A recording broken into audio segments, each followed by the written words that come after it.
Seguramente ya examinaron el diagrama que yo les mandé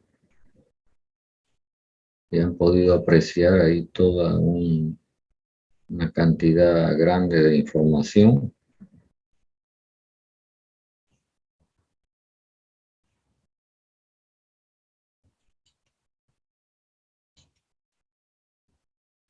Bueno, estoy esperando que me digan algo.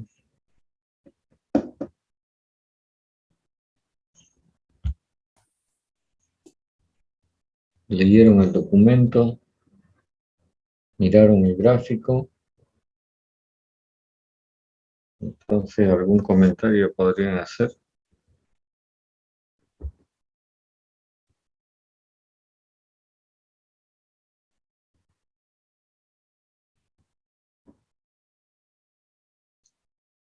Estoy esperando su pronunciamiento.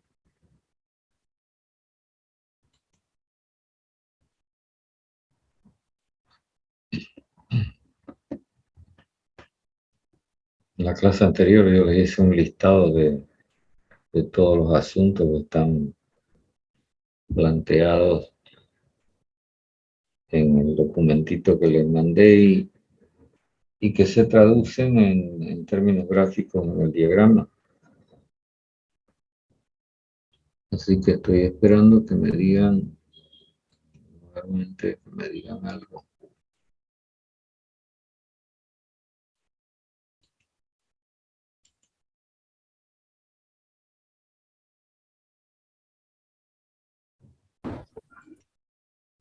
Les recuerdo que tenemos examen el próximo día martes.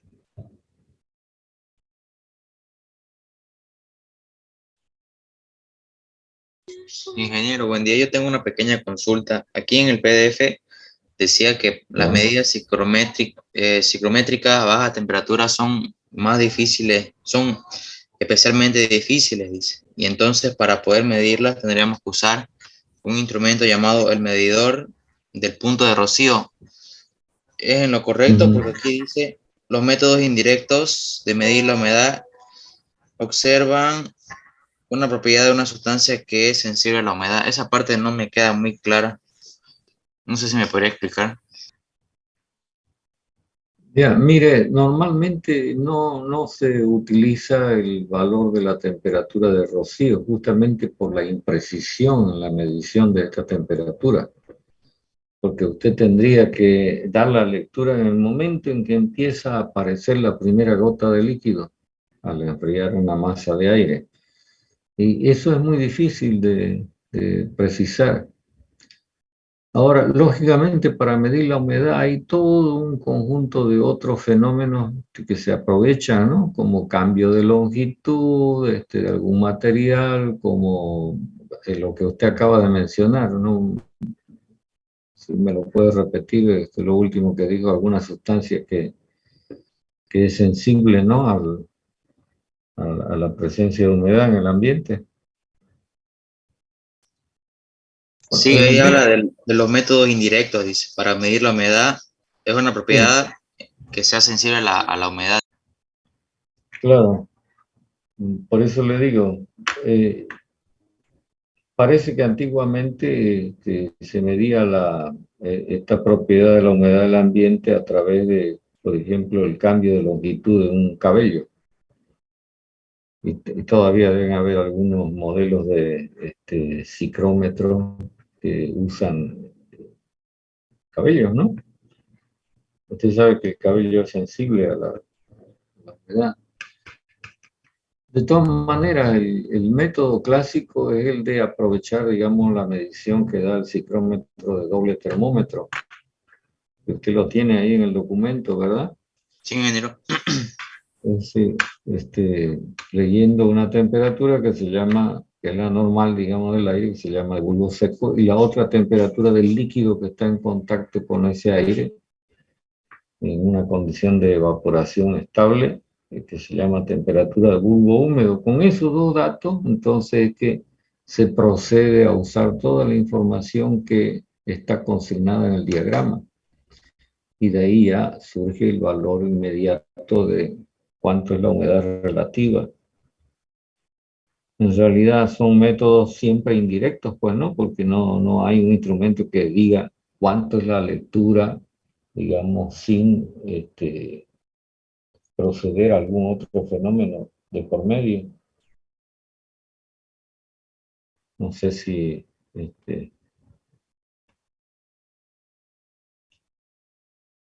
Ahora, el tema de la medición a bajas temperaturas debe complicar aún más por el fenómeno, pues, de la fase sólida, ¿no? El cambio que va a experimentar una fase sólida. Por suerte, digamos, para el ambiente en el que nosotros nos desempeñamos, no hay fase sólida presente, ¿no? En contacto con el aire ambiente. Esto habría que atenderlo de mejor manera en climas que son más fríos, por ejemplo en el altiplano. Bueno, no sé qué más me puede comentar. Ya me quedó más claro, ingeniero. Sí, esa era una pequeña duda.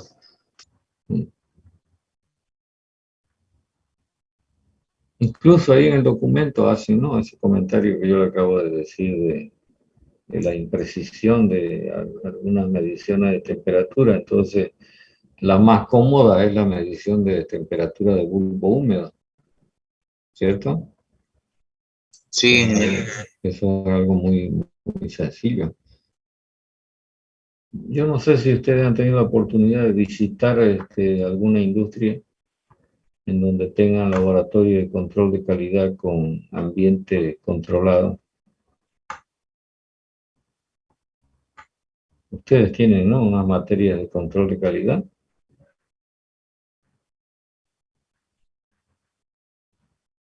¿o no? No, es más en industrial. Bueno, en los laboratorios donde se hace control de calidad y que tienen atmósfera controlada, casi con seguridad van a encontrar los ciclómetros de doble termómetro.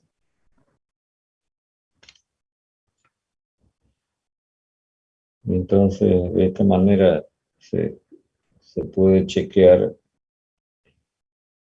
si las condiciones del ambiente están como para la realización de los ensayos de control de calidad, sobre todo en materiales que son sensibles a la humedad, ¿no?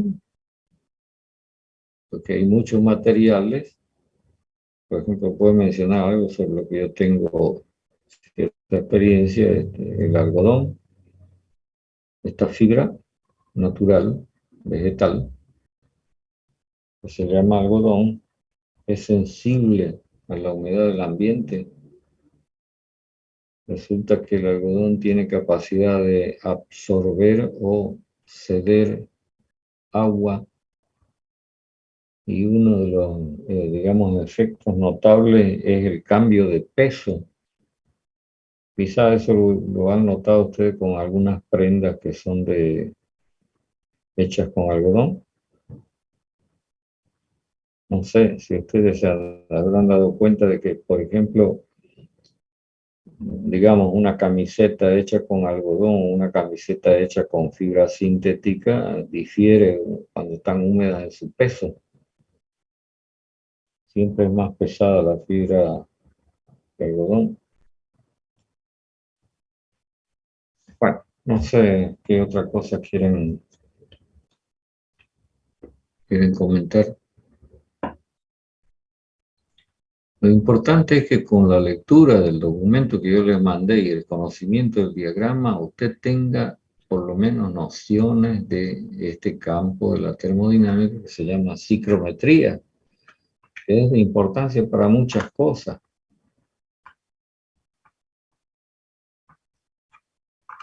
Por ejemplo, una de las grandes aplicaciones en las que se encuentra, digamos, involucrada la ciclometría es la operación que se llama secado, de lo que sea, secado de madera, secado de fibra, secado de alimentos, en fin. Entonces, cuando se diseñan los secaderos, donde se procesan estos materiales, y se regulan las condiciones de operación, se lo hace teniendo en cuenta las condiciones que el ambiente presenta en cada momento. Bueno, no sé, ¿qué más? Ingeniero, buen día.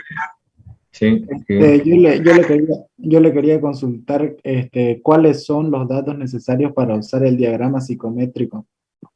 Es que no me quedó muy claro esa parte. ya, explico. Acabo de mencionar que normalmente, bueno, y es el método, digamos, que se usa por la facilidad con la que se obtiene la información,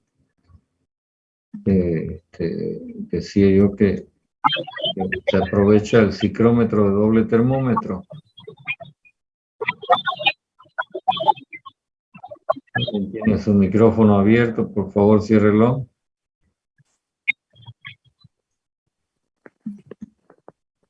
Este eje de abscisa que aparece en el diagrama corresponde a un valor de temperatura que se conoce con el nombre de temperatura de bulbo seco. Si yo tomo un termómetro y lo dejo al aire, en contacto con el ambiente, entonces voy a leer una temperatura que es lo que se llama temperatura de bulbo seco. Con esa temperatura yo puedo entrar al diagrama y sé que el aire húmedo va a estar ubicado en algún sitio de esta línea que acabo de trazar, ¿no? Que va desde esta condición que corresponde a aire seco hasta esta condición que corresponde a aire saturado. Lo voy a anotar. Esto es aire seco. Entonces, para poder ubicar el punto que representa el aire húmedo que estamos examinando, necesito otro dato. ¿Cuál es el otro dato? Con el otro termómetro que se rodea de un paño humedecido, este es un pequeño recipiente que se carga siempre con agua, yo voy a poder leer un valor de temperatura que es lo que denominamos temperatura de bulbo húmedo. Con ese dato, fíjense que es menor que normalmente es menor que la temperatura de bulbo seco, yo ingreso por acá con el valor de temperatura de bulbo húmedo y sigo esa diagonal que termina en la escala de entalpía. Y esta línea se llama línea. Por favor, alguien que tiene su micrófono abierto, ciérrelo.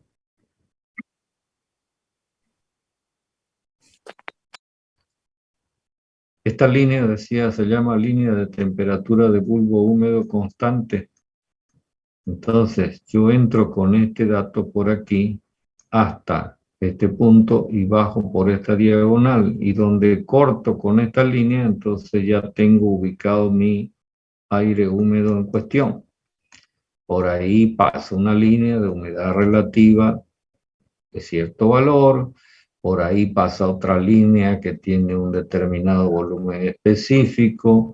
Acá a la derecha yo puedo leer el valor de W en la escala correspondiente, siempre que la presión total lo permita, etc. No sé si está claro ahora cómo se usan los datos.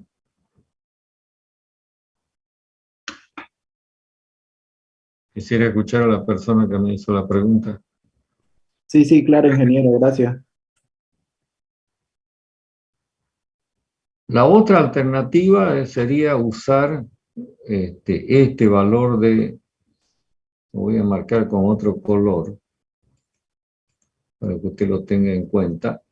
Es decir, si este fuera el aire húmedo y yo vengo por esta línea horizontal hasta este punto, lo que tengo acá es lo que se llama la temperatura de rocío.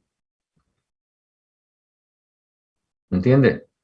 Entonces, si de alguna manera yo pudiera medir la temperatura de rocío, entonces entraría con este valor por aquí, seguiría por acá y donde corta con esta línea, ubico el punto que representa el aire húmedo. Es decir, el problema, vuelvo a recalcar, es que la medición de temperatura de rocío no es tan precisa como la que usted puede hacer con el bulbo humedecido. ¿Me entiende?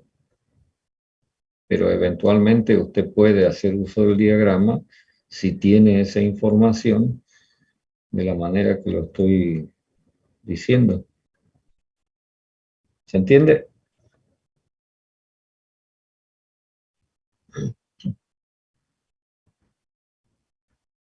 Lo importante es que usted pueda ubicar este punto.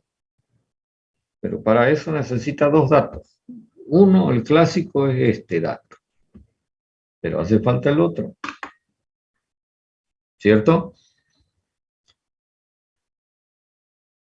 Cualquier punto en un plano, en este tipo de diagrama, necesita dos coordenadas. Del tipo que sean, pues, ¿no? ¿Cierto?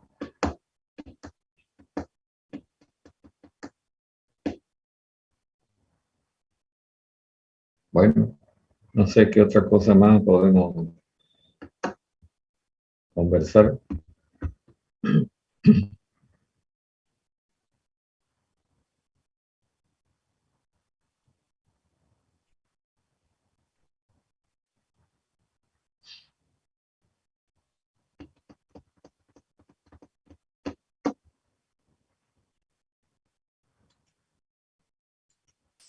Estoy esperando que me digan algo.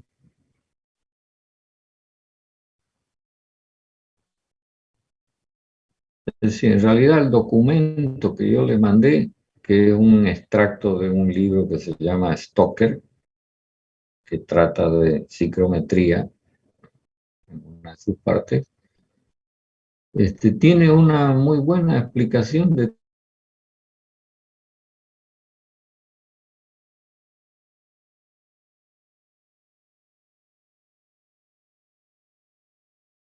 es cuestión de que uno se ponga a estudiar con detenimiento, únicamente entender las cosas que ahí se plantean.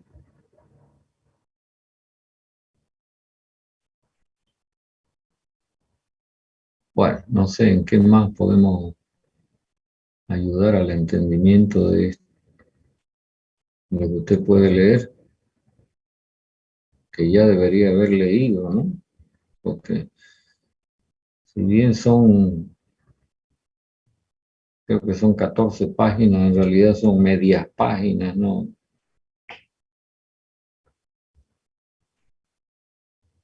Entonces no se requiere de tanto tiempo para hacer una buena lectura del documentito. Bueno, estoy esperando que me digan algo.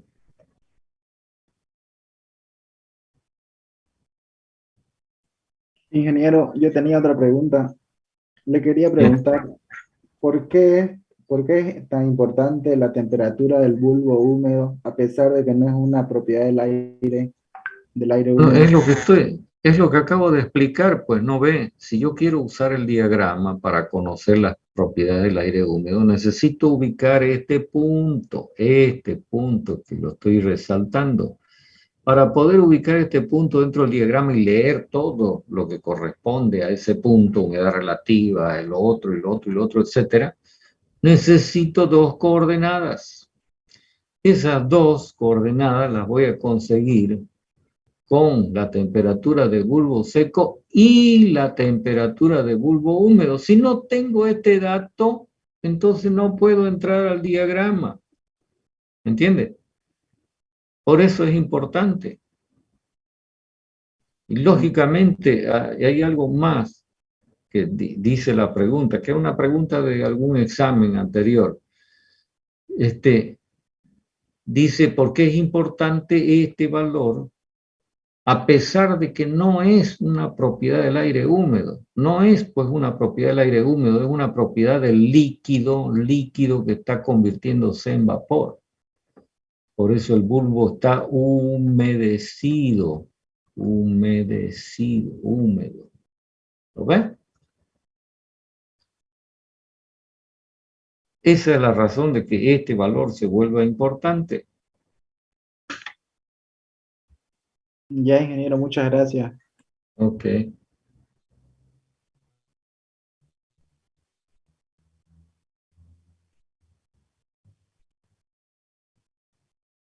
todas maneras, les vuelvo a insistir, todas estas cosas usted las puede apreciar haciendo una lectura con calma y entendiendo lo que dice ese documentito que yo les mandé.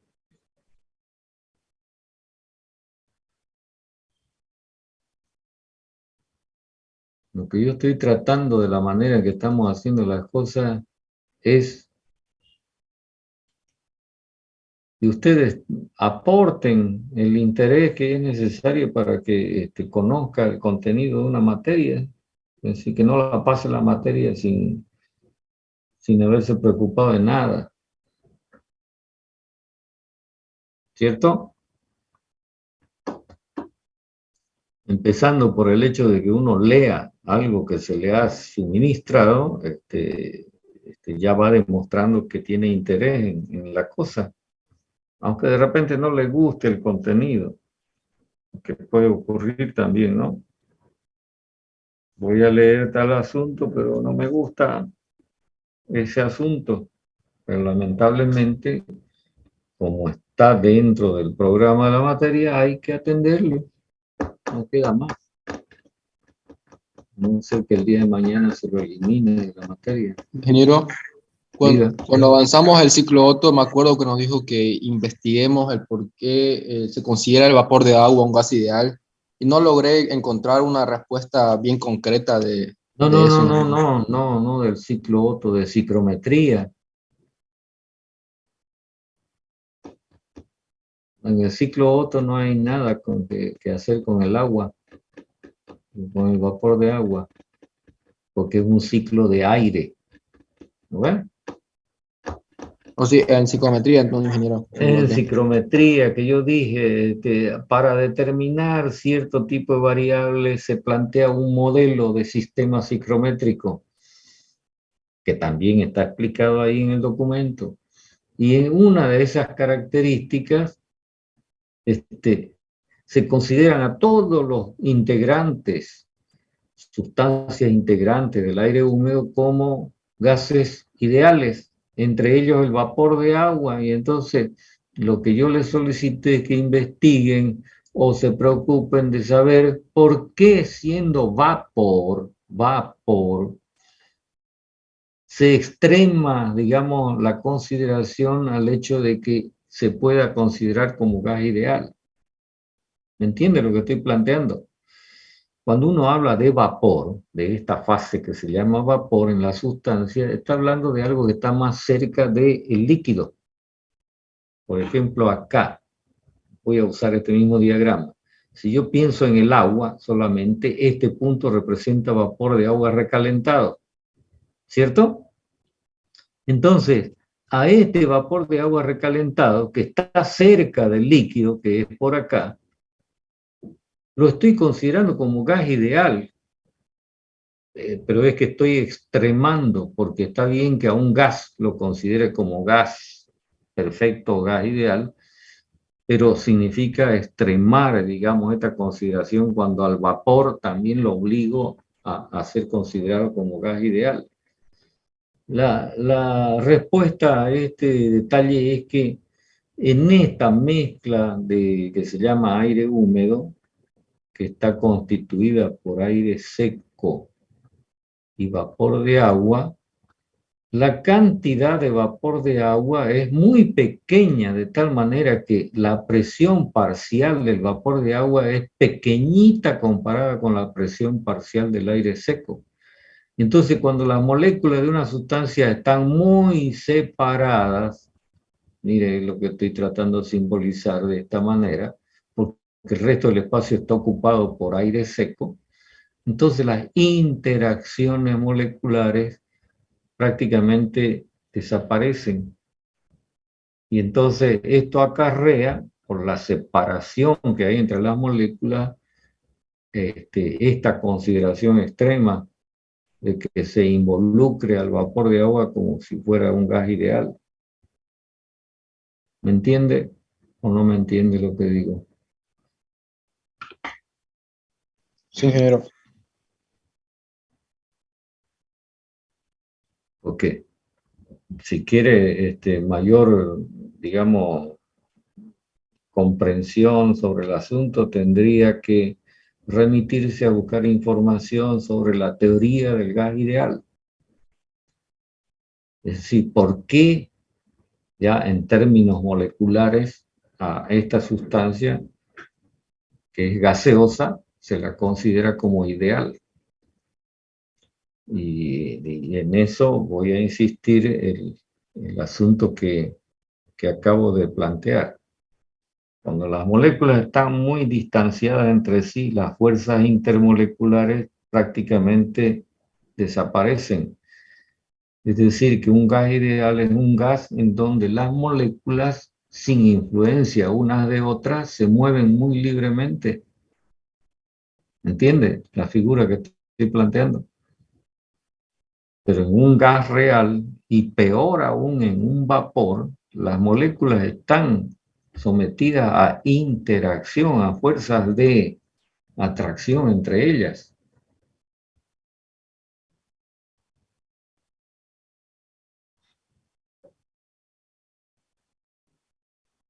Hay una teoría acerca del gas ideal que se llama teoría cinética del gas ideal.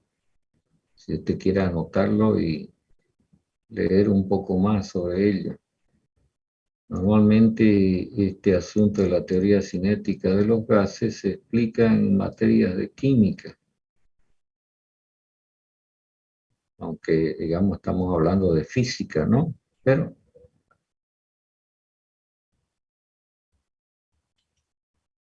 bueno, no sé si le quedó un poco más claro, digo un poco, ¿no? Porque no sé hasta qué punto me ha comprendido. Sí, ingeniero, gracias. Okay.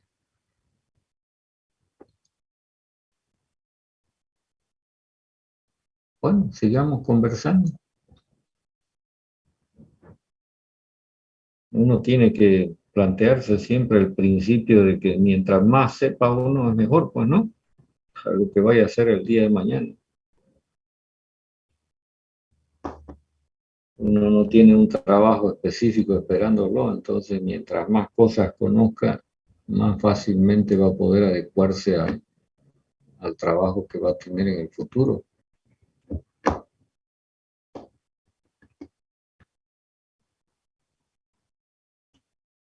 No me estoy refiriendo a la teoría cinética de los gases, me estoy refiriendo a la ciclometría, por supuesto, ¿no? Porque eso lo debe saber muy bien un teórico en física, ¿no? O en química. Pero acá estamos hablando de cosas que se aplican de manera técnica, entonces eso es lo que importa.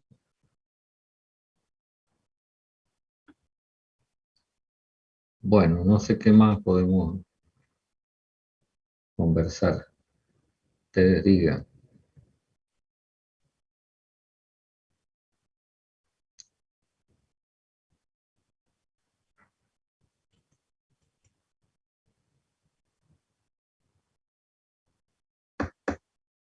¿Nada? ¿No hay más nada?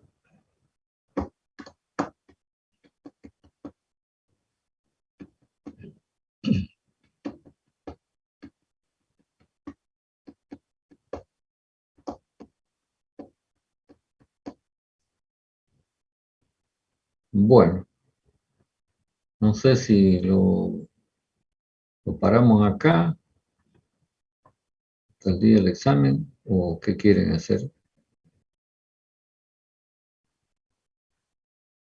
¿Escuchan opiniones?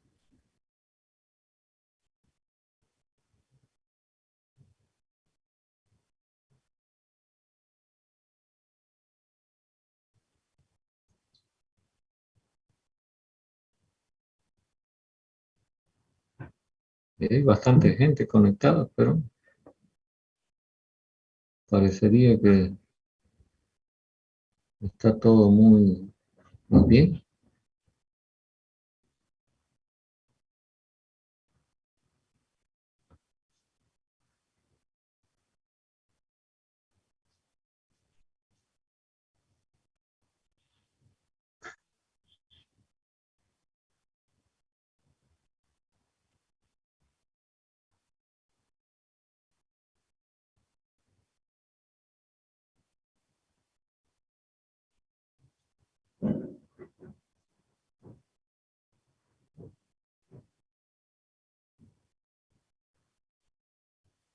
Bueno, por favor, quisiera escuchar a alguien que me diga algo.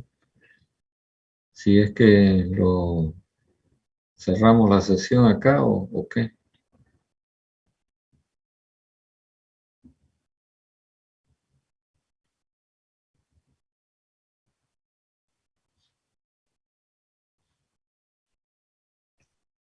Todo claro, ingeniero. Directo al examen. Bueno, muy bien, entonces los espero el martes, por favor, en punto.